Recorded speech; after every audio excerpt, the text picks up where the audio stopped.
Hey everyone. So, have you ever felt like investing is, I don't know, some kind of exclusive club? Like it's only for people who are already swimming in cash? Well, today we're going to tear that idea down. We're diving into how you can start building real wealth even if you feel like you've got nothing to start with. Ah, yes. This sentence right here. I bet it sounds familiar to a lot of you. It feels so responsible, doesn't it? So logical. But you know what? It's a trap. It's probably the single biggest reason people just never get started. I want you to really think about this. What if not starting? What if waiting for that perfect moment to arrive is actually costing you a fortune? Because that delay, it isn't free. It has a real, tangible price tag. So let's just completely reframe this conversation. The problem isn't that you don't have enough money. The real problem, the one that truly eats away at your future wealth, is running out of time. Time is the one asset you can never, ever get back. You know, a lot of people get paralyzed because they think they need to be some kind of stock-picking genius, right? A market wizard who can predict a future. But what if I told you the most powerful force for building wealth has absolutely nothing to do with being the smartest person in the room? That's it. It's just time. See, there's this incredible force called compound interest.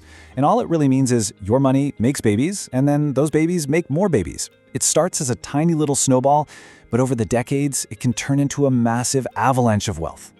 And if you want to see what that looks like, just look at this. This is wild. By starting at age 25 instead of 35, you end up with more than double the money. It's the same $50 a month, the same exact return. The only difference is 10 years. That decade is literally worth almost $100,000. I love this quote because it just cuts right to the chase. Yeah, it would have been great to start 10 years ago, but you can't. That's done. But what you can control is today. Not tomorrow, not next year when things are perfect, right now. Okay, so before you get all fired up and open an account, let's pause for a second. We need to build a solid foundation. Think of these next two steps not as roadblocks, but as the launch pad that makes sure your investing journey is safe and successful. First up, your emergency fund. This is your life happens money. It's what keeps you from having to sell your investments at the absolute worst time, like when the market is down, just because your car broke down. And second, high interest debt. Look, paying off a credit card that's charging you 20% is like getting a guaranteed 20% return on your money. No investment on earth can promise you that. Okay, foundation is set. Now for the part that trips everybody up. Where in the world do you actually put your money? It seems super complicated from the outside, but I promise you it's way simpler than you think. Let's break down the 3 best places for any beginner to start. First things first. If your job offers a 401k with a company match, this is your #1 non-negotiable priority. If you're not putting in enough to get that full match, you are literally leaving free money on the table. It's a part of your salary that you're just saying no to. Don't do that. Okay, next up, the Roth IRA. This thing is a powerhouse. You put money in after you pay taxes on it, and then every single dollar it earns for the rest of your life, it's all yours, completely tax-free when you retire. That is a massive, massive advantage. And get this, you can open one with literally $1.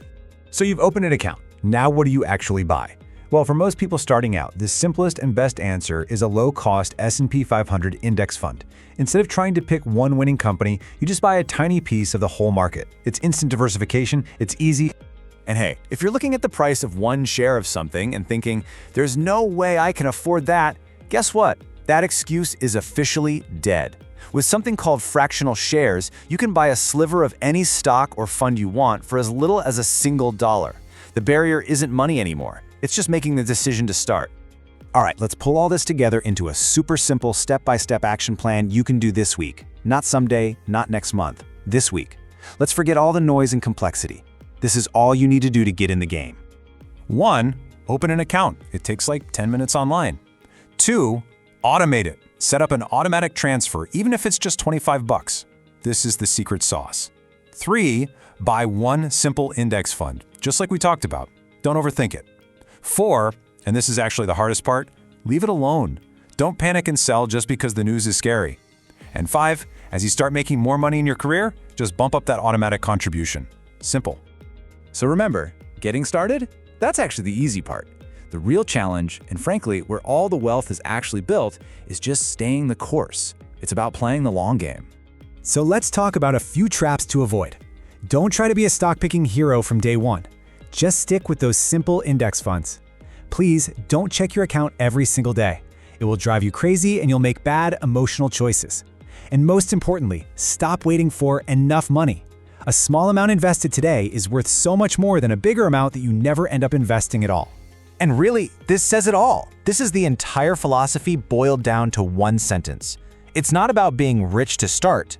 It's about being consistent. It's about building the habit. The people who win at this aren't the geniuses. They're the ones who just started and then didn't stop. So let me just leave you with this question. The small decision you make this week, opening that account, automating that first transfer, it doesn't just change your bank balance.